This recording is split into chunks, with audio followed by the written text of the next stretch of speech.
गोदी की शब रोज की सरगर्मियां इनके दम से चल रही थी। गिरदो पेश से बेपरवाह होकर गुजरने वाले वो थाई मजदूर अपने इन हमवतनों की भारी अक्सरियत की नुमाइंदगी कर रहे थे, जिन्हें ऐशो इशरत और आवारगी से दूर का भी वास्ता नहीं था। वो अपने जोरे बाजू से न सिर्फ अपनी रोजी कमाते थे, बल्कि इतना कुछ कमाते थे कि इनके बल पर इनके वतन का मराहत याफ्ता तबका ऐश की जिंदगी बसर कर रहा था। मैं सताइशी नजरों से इन लोगों का जायजा लेता हुआ आगे बढ़ता रहा। मेरी निगाहें किसी ऐसे रास्ते की तलाश में थीं जिसे इख्तियार करके मैं ममनू इलाके से गुजरे बगैर साहिल तक पहुंच सकूं। मैं अपनी धुन में जा रहा था कि मुझे एक सस्ते से रेस्टोरेंट से चाउफान निकलता हुआ नजर आया।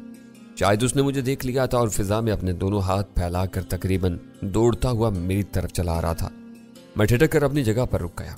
मुझे शुबा हुआ कि चाउफान ने इस रेस्टोरेंट से बरामद होने की अदाकारी की है। दर हकीकत वो मेरे पीछे लगा हुआ था।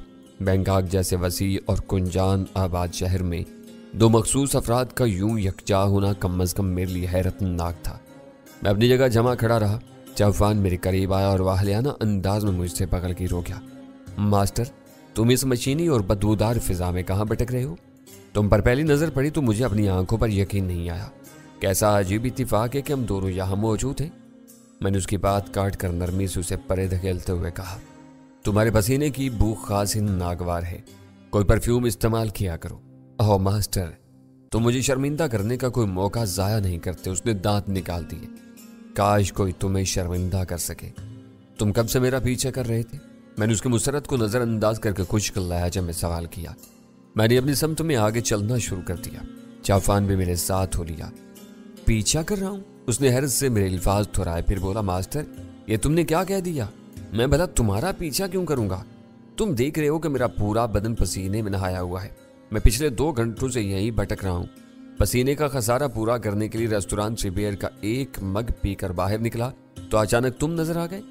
क्या मैं तुम्हारी इस बात का यकीन कर लूं? मैंने तंज से पूछा। यकीन न करने की क्या वजह है? वो लम्हा भर के लिए खामोश हुआ, फिर अपना सर झटक कर बोला, तुम्हारी सबसे बड़ी खूबी या खामी ये है कि तुम सबसे पहले हर बात के मनफी पहलू के बारे में सोचते हो। अपनी बात को दुरुस्त साबित करना तुम्हारे मुखातिब की जिम्मेदारी होती है। ये जानते हो तो अपने यहाँ मौजूदगी का कोई माकूल सबब बताओ। मैंने उस पर एक गहरी नजर डालकर नापसंदीदगी से कहा, मैं छोटा राजन के चक्कर में यहाँ आया था। उसने चलते चलते उचक कर मेरे कान में सरगोशी की। मुझे मालूम है कि बड़ा आदमी अब उसका वजूद बर्दाश्त करने पर आमादा नहीं। तुम कंसोइयां लेते फिरते हो या बड़े आदमी ने इस बारे में खुद कुछ बताया है? मैंने उसी लहजे में सवाल किया। इस वक्त हम लोगों की भीड़ में से गुजर रहे थे, इसलिए मैंने भी चाउफान की तरह डान का नाम लेने से गुरेज किया था। मुझे तजर्बा हो चुका था कि इस बारे में किसी भी बेएहतियाती पर चाउफान एकदम तेवर बदल सकता था। दोनों में से कोई बात नहीं है, उसने जवाब दिया। यह मेरा अंदाजा है, तुम्हारे कारनामों ने उसकी तवक्कात में इजाफा कर दिया है। तुम्हें पिछली शाम को पेश आने वाले नाखुशगवार वाक़े के बारे में कुछ मालूम है? चंद सानियों तक खामोश रहने के बाद मैंने पूछा, कैसा वाक़या? क्या हुआ था? उसने चौंक कर सवाल किया। जब मैं तुम्हारी गाड़ी में बड़े आदमी के साथ शहर की सड़कों पर घूम रहा था तो सामे नाम की एक औरत ने होटल पहुंचकर मेरी बीवी को परेशान किया था। क्या उस औरत ने तुम्हारी औरत को अपना यही नाम बताया था? मेरी बात सुनकर उसके चेहरे पर उलझन के आसार नमूदार हो गए। उसकी जुबान से गजाला के लिए औरत का लफ्ज सुनकर मुझे सख्त ताव आया, लेकिन मैं अपना गुस्सा पी गए। मैंने इस बारे में उसे तफसील से समझाया था, लेकिन वो अपनी आदत से मजबूर था। मेरे हिमा पर अपनी गुफ्तगू का बेसाख्ता करीना बदलना उसके बस से बाहर था। वो लेडी पुलिस अफसर बनकर आई थी। उसका नाम बड़े आदमी ने बताया है। तुम्हारी इससे बात हो गई है तो सब ठीक है? वो इत्मीनान से बोला। सामे उसकी खास और चहेती वर्कर है। वो किसी काम से वहां गई होगी। डान का जिक्र आ जाने पर उसने इस किस्से में ज्यादा दिलचस्पी नहीं ली, ना ये जानने की कोशिश की कि वो पुलिस अफसर के भेस में वहां क्यों आई थी। मैंने वो बात वहीं खत्म कर दी। मास्टर, हम कहाँ जा रहे हैं? कुछ देर तक खामोशी से मेरे साथ चलते रहने के बाद चाउफान ने सकूत तोड़ते हुए सवाल किया, तुम्हारा क्या अंदाजा है? मैंने उसकी तरफ देख कर पूछा। तुम एक तरफ चले जा रहे हो, रफ्ता रफ्ता हम वीराने की तरफ बढ़ रहे हैं। तुम परदेसी हो, यह इलाका तुम्हारे लिए नया है। सन्नाटे में ठगों की किसी टोली से सामना हो गया तो हम दोनों लुट जाएंगे। मजीद आगे जाना मुनासिब नहीं है। दिन दहाड़े ठगों के हाथों लुटने का तस्वुर बहुत तौहीन अमेज था, लेकिन चाउफान चिकना घड़ा था। इसने बहुत बेफिक्री से वो इम्कान जाहिर कर दिया था। मैंने लम्हे भर के लिए सोचा, फिर कहा, मैं भी यहाँ इसी मकसद से आया हूँ। जिसका तुम जिक्र कर चुके हो। वो खुश हो गया। हम दोनों एक जैसे अंदाज में सोचते हैं, इसीलिए बड़ा आदमी हमसे बहुत खुश है। आओ कहीं बैठते हैं, मैं तुम्हें अपनी कारगुजारी सुनाऊंगा। इस वक्त तक हम पोर्ट के इस पुरहजूम इलाके से दूर निकल आए थे। हमारे आसपास से इक्का दुक्का आदमी गुजर रहे थे। तूफान ने चलते चलते किसी ऊंट की तरफ नजर घुमाकर कुर्बोजवार का जायजा लिया, फिर अचानक दाहिनी तरफ मुड़ गया जहां एक छोटा सा उचड़ा हुआ पार्क नजर आ रहा था। पार्क अपनी जुबान हाल से अपने रखवालों की गैर जिम्मेदारी की कहानी सुना रहा था। जर्द और खुश्क घास पर चलते हुए हम एक तनावर दरख्त के साए में नस्ब आहनी बेंच पर जा बैठे। वो खस्ता हाल पार्क तकरीबन वीरान था। कहीं कहीं चंद आवारा गर्द मकामी दरख्तों के साए में बैठे या लेटे हुए नजर आ रहे थे, जिन्हें हमसे कोई सरोकार नहीं था। अब बताओ कि तुम यहाँ कैसे आए? बेंच पर बैठते ही चाउफान ने सवाल किया। मैं व्हाइट हाग का जायजा लेने आया था, मैंने उसकी आंखों में झांकते हुए रसानी से कहा। राजन के पैर उखाड़ने के लिए इस बोर्ड पर कुछ न कुछ करना होगा। मास्टर तुम कमाल की बातें सोचते हो, मैं भी इसी बोर्ड की खैर खबर लेने के लिए आया था, उसने पुरजोश लहजे में कहा। मुझे सुनगुन मिली है कि एक दो रोज में छोटा राजन का वो बहरी क्लब चंद दिनों के लिए बंद होने वाला है। क्यों, उसे बंद करने की क्या जरूरत पेश आ गई? मैंने हैरत से पूछा। सुना है कि उसे मुरम्मत और देखभाल के लिए बंद किया जा रहा है। अभी तक इन खबरों की तस्दीक नहीं हुई है। मैं इस चक्कर में लगा हुआ था कि तुम नजर आ गए। तुमने बताया था कि वो बहुत शानदार और नई बोट है, इसमें मुरम्मत की ऐसी क्या जरूरत पेश आ गई? मैंने कहा ना कि अभी मुझे इब्तदाई खबरें मिली हैं, इनकी तस्दीक बाकी है। अगर आयाशी का वो अड्डा चंद रोज के लिए बंद किया जा रहा है तो इससे हमें क्या हासिल होगा? मैंने अनजान बनकर सवाल किया। मास्टर तुम ही ने तो कहा था कि व्हाइट हाग को उड़ा दिया जाए तो इसके साथ बहुत से बेगुनाह लोग मारे जाएंगे। अब मौका मिलने वाला है, इसे गायकों के लिए बंद किया जाएगा, अमला तो मौजूद रहेगा। होटल का धंधा बहुत गंदा होता है, साल के 12 महीने वो खुले रहते हैं। जब हर जगह छुट्टी होती है तो वहां कारोबार चमक उठता है। यही हाल व्हाइट हाग का है। मेरा ख्याल है कि अमले को भी छुट्टी दे दी जाएगी, वहां गिनती के 2-4 आदमी रह जाएंगे। तुम्हारे ये अंदाजे मेरी समझ से बाहर हैं। एक नई बोर्ड पर ऐसा क्या काम हो सकता है कि इसके लिए कई दिनों तक सारा काम ठप कर दिया जाए? मास्टर ये मेरे अंदाजे नहीं, सुनी सुनाई बातें हैं। यहाँ आकर मैंने अपना वक्त बर्बाद नहीं किया, काम की जगहों में झांकता फिरा हूँ। अगर ये इतलात दुरुस्त हैं तो फिर व्हाइट हाग पर कोई और खेल खेला जाने वाला है। मैं इसकी मुरम्मत और देखभाल के ढकोसले को नहीं मानता। तुम्हारा क्या ख्याल है? उसने मुझसे जस्टिस लहजे में दरियाफ्त किया। राजन औरतों की स्मगलिंग भी करता है, मैंने सोचते हुए जवाब दिया। इसके अड्डे औरतों के जोर पर चलते हैं। बेबी क्लब उसकी छोटी सी मिसाल है। व्हाइट हाग की सारी कशिश भी वहां पाई जाने वाली औरतों की वजह से है। हो सकता है कि समुद्री रास्ते से औरतों की कोई नई खेप व्हाइट हाग पर लाई जा रही हो सकता है कि यही होने वाला हो। उसने मेरी बात काट कर पुरजोश लहजे में कहा। आजकल पूरे थाईलैंड में हर किस्म के स्मगलिंग के खिलाफ जबरदस्त मुहिम चल रही है। कस्टम वालों ने फौज की मदद से सारी जमीनी और बहरी सरहदें सील की हुई हैं। खरीदी और अगवा की हुई औरतों को यहाँ लाकर फरोख्त करना छोटा राजन का सबसे बड़ा कारोबार है। वो खुद भी औरतों का रसिया है।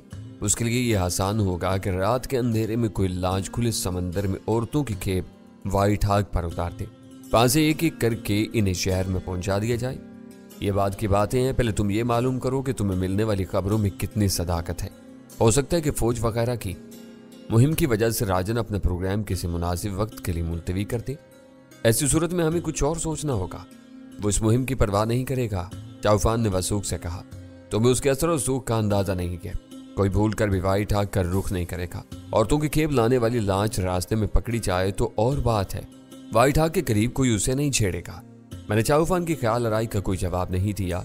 मैंने राजन की सरगर्मियों के पेश नजर औरतों की स्मगलिंग की बात रवा रवी में कह दी थी, जिसे चाउफान ने बहुत संजीदगी से पकड़ लिया था। वो एक इम्कान जरूर हो सकता था, लेकिन लाजिम नहीं था कि राजन का मंसूबा वही रहा हो। वो बैंकॉक में हर किस्म के गैर कानूनी धंधों का बादशाह बना हुआ था।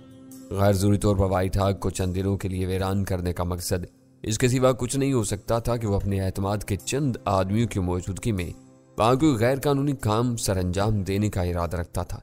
काम की नौयत के बारे में पहले से कोई अंदाजा लगाना मुमकिन नहीं था। मास्टर तुम खामोश क्यों हो गए? क्या सोच रहे हो? मुझे खामोश पाकर चाउफान ने टोका। मैंने एक नजर उसकी तरफ देखा, इत्मीनान से एक सिगरेट सुलगाई और उसका गहरा कच लेकर बोला, मेरी जुबान खारिज के मर्ज से कतई महफूज है।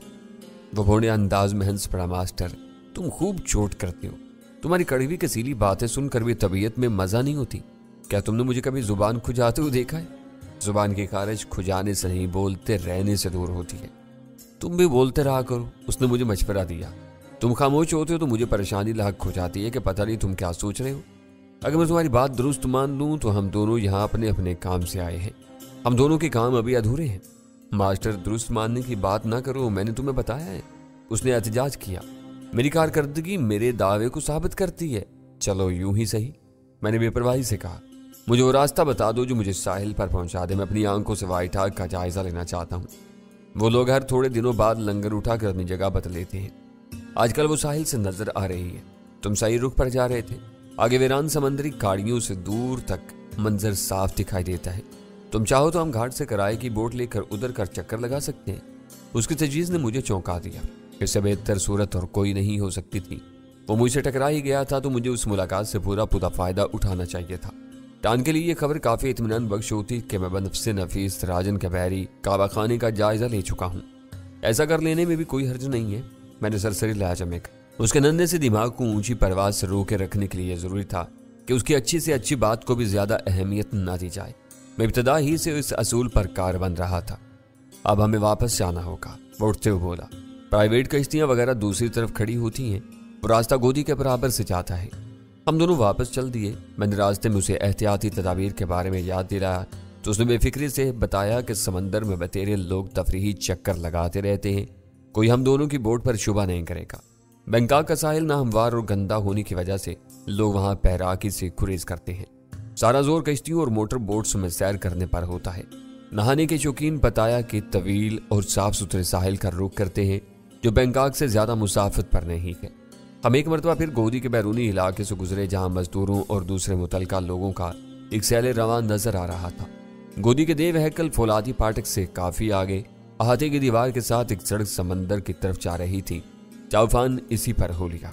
मोड़ से वो सड़क गोदी के अहाते से दूर होती चली गई। वो मुसाफत खासी तवील थी।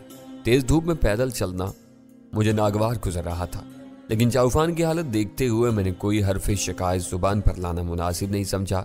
साहिल के साथ तामीरात का सिलसिला नजर आया तो चाउफान ने बताया कि वो बैंकॉक के महंगे बोट क्लब थे जहाँ मेंबरों को खुले समंदर में तफरीह के लिए सारी सहूलतें फराहम की जाती थी। इन वसी अरीज और शानदार इमारतों के दरमियान से गुजर कर हम बैंकॉक के अवामी घाट पर पहुंच गए जहाँ मुतअद्दिद मोटर बोट्स और बादबानी कश्तियां पानी की मुतलातम सतह पर हजको लेकर आ रही थी। मैंने वहीं से देख लिया कि इस वक्त भी खुले समंदर के सीने पर मुतअद्दिद कश्तियां रवां थीं। एक तरफ बंदरगाह में खड़े हुए देव हैकल जहाजों की कितार नजर आ रही थी जिनमें से बाज की चिमनियों से धुआं खारिज हो रहा था। इन जहाजों के अर्शों पर चलते फिरते हुए मल्लाह और खलासी दूर से खिलौनों की तरह नजर आ रहे थे। हमें घाट की तरफ आता हुआ देख कर कई अफराद हमारी तरफ लपके। समंदर से अपनी रोजी कमाने वाले वो मल्लाह अनपढ़ थे लेकिन अंग्रेजी के चंद अल्फाज से वाकिफ थे। इन्होंने चाउफान को गाइड समझकर यकसर नजरअंदाज कर दिया। मेरी जात इनका हदफ थी। चाउफान ने फिजा में हाथ लहरा कर तेजी से इनसे कुछ कहा। वो सुलाजूल लोग थे। इनकी पेशकदमी रुक गई। चाउफान ने बढ़कर एक अधेड़ उम्र शख्स से कुछ मुज़ाकरात किए और मोल तोल हो जाने के बाद हम उसकी रहनुमाई में घाट की तरफ बढ़ गए। इसकी छोटी मोटर बोट पुख्ता घाट से खासी दूर थी। हम स्कूले लेती हुई कई कश्तियों पर से होते हुए इस साफ सुथरी बोट पर पहुंच गए। चंद मिनट बाद इंजन स्टार्ट हुआ और रास्ता खुलने के बाद बोट खुले समंदर की तरफ रवाना हो गई। मुझे अभी तक सफेद लांच कहीं नजर नहीं आई। कुछ देर बाद मैंने चाउफान से कहा, वो इन दिनों दूसरे रुख पर लंगर अंदाज है, आगे बढ़ेंगे तो नजर आ जाएगी। चाउफान होशियार आदमी था। उसने मल्लाह से समंदर की सैर का सौदा किया था। वह हमें गोदी में लंगर अंदाज जहाजों के करीब से घुमाता हुआ समंदर की तरफ निकला तो कुछ देर बाद मुझे व्हाइट हाउस नजर आ गई। इसके बारे में मुझे चाउफान से कुछ पूछने की जरूरत पेश नहीं आई क्योंकि अपने नाम की मुनासबत से वो नीचे से ऊपर तक बिल्कुल सफेद थी। ये तो एक छोटा बहरी जहाज मालूम हो रहा है। तुम बिला वजह इसे लॉन्च कहते हो, मैंने चाउफान से कहा। कुछ देर तक समंदर में लहरों की फवार से लुत्फ अंदोज होने के बाद चाउफान ने अपने मल्लाह को व्हाइट हाउस की तरफ चलने के लिए कहा तो दोनों में बहस शुरू हो गई। बाद में उसने बताया कि वो उधर जाने से हिचकिचा रहा था। रफ्ता रफ्ता हम व्हाइट हाउस से करीब होते गए। फिर मुझे वो मुसल्ला गार्ड्स नजर आने लगे जो राजन की लॉन्च के अर्शे पर टहल कर अपनी ड्यूटी अंजाम दे रहे थे। इस वक्त हमारे आसपास दूसरी कोई बोट नहीं थी। शायद मल्लाह आमतौर पर व्हाइट हाउस से दूर रहने की कोशिश करते थे। रफ्ता रफ्ता इस लॉन्च का नक्शा वाज़ेह होने लगा। हमारी बोट समंदरी लहरों के साथ जीरोबम से गुजर रही थी। साहिल हमारी नजरों से ओझल हो चुका था लेकिन बंदरगाह पर खड़े हुए जहाजों और देव हैकल करेनों के ऊपरी हिस्से हमें दिखाई दे रहे थे। मैंने देखा कि व्हाइट हाउस के अर्शे पर मौजूद दो मुहाफिजों ने टहलने का अमल तर्क कर दिया था और वो रेलिंग के करीब खड़े होकर मुसलसल हमारी बोट का जायजा ले रहे थे। हमारे बोट पायलट ने मुड़कर चाउफान से कुछ पूछा। उसने उसे तसल्ली दी और हमारी बोट का रुख कदरे तब्दील हो गया। वो व्हाइट हाग की तरफ जाने के बजाय उसके गिर्द घूमने की पोजीशन ले रही थी। अचानक इन दोनों में से एक मुहाफिज अपने हल्क के बल चीखा। लहरों के धीमे शोर में उसकी आवाज दूर तक गूंजती चली गई। वो यकीनी तौर पर हमें वापस लौटने का हुक्म दे रहा था। हमारे मल्लाह के चेहरे का रंग उड़ गया। वह चाउफान से तेजी से कुछ कह रहा था। फिर व्हाइट हाग के अरशे से एक फायर हुआ। गोली हमारे ऊपर से गुजरकर समंदर में कहीं गुम हो गई। वो पैगाम जरूरत से ज्यादा वाज़ेह था। व्हाइट हाग वाले हमें वापस लौटने पर मजबूर कर रहे थे। ताखीर की सूरत में वो बराह रास्त हम पर भी गोली चला सकते थे। फायर होने के बाद मुज़ाकरात की कोई गुंजाइश नहीं रही थी। मल्लाह ने इतनी तेजी के साथ बोट को वापसी के लिए घुमाया कि मैं दहल कर रह गया। मल्लाह की बौखलाहट के नतीजे में हमारी बोट उलट कर डूब सकती थी। व्हाइट हाग के अरशे से किसी ने चीख कर फिर कुछ कहा। इस बार उसका पैगाम कदरे तवील था। मैंने मुस्तफसराना अंदाज में चाउफान की तरफ देखा तो उसने बताया कि वो संगीन धमकी दे रहे थे, दोबारा इधर नजर आए तो हम बोट गर्क कर देंगे। इस सख्त और जारहाना पैगाम से साफ जाहिर था कि राजन और उसके आदमियों को मकामी कानून की जरा भी परवाह नहीं थी। खुले समंदर के सीने पर भी उन्होंने अपनी जागीर कायम की हुई थी, जहां से दूसरे को गुजरने का भी हक हासिल नहीं था। समंदर में तकरीबन 1 घंटा गुजार कर हम वापस घाट पर आ गए। बाहर खाली टैक्सी मौजूद थी। मैंने चाउफान को पेशकश की कि वो मेरे साथ चले और गोदी के दरवाजे पर उतर जाए, लेकिन उसने खुश दिली से इनकार कर दिया। इसका ख्याल था कि घाट पर मौजूद मल्लाहों की भीड़ में खुल मिलकर वो अपना काम बेहतर अंदाज में कर सकेगा। मैंने उसे अलविदा कहा और वहां से वापस होटल की तरफ रवाना हो गया। मेरे जहन में व्हाइट हाग को निशाना बनाने का मुबहम सा ख्याल मौजूद था। मैं इसी रो में साहिल से इस लॉन्च का जायजा लेने के लिए उस तरफ आया था। दूसरा ख्याल वही था कि कोई मेरा पीछा कर रहा हो तो उड़ान को यह खबर पहुंचा दे कि मैं राजन के पीछे लग गया था। चाउफान ने अपनी सफाई पेश करने की सरतोड़ कोशिश की थी। मेरी रवानगी के बाद उसने बोट पर रुककर साबित करना चाहा था कि वो वाकई काम में मसरूफ था, लेकिन उसके बारे में मेरा जहन साफ नहीं हो सका था। मुझे शुबा था कि वो मेरा पीछा करता हुआ गोदी तक पहुंचा था। उसने अचानक मेरे सामने आकर मुझे हैरान करने की कोशिश की थी। यह और बात थी कि मैं हैरानी से ज्यादा फिक्र और तशवीश में मुब्तला हो गया था। उसकी मौजूदगी से यह फायदा जरूर हुआ कि मैंने व्हाइट हाग का करीब से जायजा लेकर इनके हिफाजती बंदोबस्त का तजर्बा भी कर लिया। दिन की रोशनी में इन मुहावजों की मुस्तैदी काबिल रश्क थी। साफ जाहिर हो गया था कि उजाले में कोई भी इनके मर्जी के बगैर व्हाइट हाग के करीब नहीं पटक सकता। राजन ने उस लॉन्च पर नाइट क्लब कायम किया हुआ था। अपने धंधे के औकात में वो हिफाजती इंतजामात से गाफिल नहीं हो सकता था। समंदर की समत में रोशन खींच आने वाली चंद सर्च लाइट्स रात के घोर अंधेरे में भी मुहावजों की इन हदूद की पासबानी में मदद देने के लिए काफी होती। व्हाइट हाग समंदर के सीने पर तैरता हुआ एक छोटा सा जजीरा था, जहां सिर्फ राजन का राज था। पानी की सतह से गुजरकर इस लॉन्च तक पहुंचना मुमकिन नहीं था। उसे नुकसान पहुंचाने के लिए सिर्फ जेरे आब कार्रवाई कामयाब हो सकती थी। पहले मेरे दिमाग में इस लॉन्च को तबाह करने का ख्याल रासिख नहीं था। लॉन्च पर हर वक्त मौजूद रहने वाले भारी अमले की तबाही के तसव्वुर ने मुझे इन खतूत पर किसी पेशरफ्त से रोका हुआ था। चाउफान की जुबान से व्हाइट हाग पर होने वाली मुतवक्का तातीलात का जिक्र सुनते ही मेरी वो ख्वाहिश दोबारा उभर आई थी। व्हाइट हाग राजन की ताकत और बड़ाई की अलामत थी। उसे गरकाब करके राजन की कमर तोड़ी जा सकती थी। उस पर रह जाने वाले चंद लोग अगर लांच के साथ लुकमाए अजल बन जाते तो मुझे कोई मलाल न होता। वो यकीनी तौर पर वही लोग होते जो राजन के काले धंधों में उसके करीबी मुआवन थे और हर पैमाने से मौत के सजावार थे। मैं इन्हीं ख्यालात में उलझा रहा और टैक्सी ने तेज रफ्तारी से तवील मुसाफिर तय करके मुझे हिल्टन होटल के हदूद में पहुंचा दिया। मैं होटल के सदर दरवाजे से गुजरकर अंदर दाखिल हुआ तो मुझे असद एक सोफे से उठता हुआ नजर आया।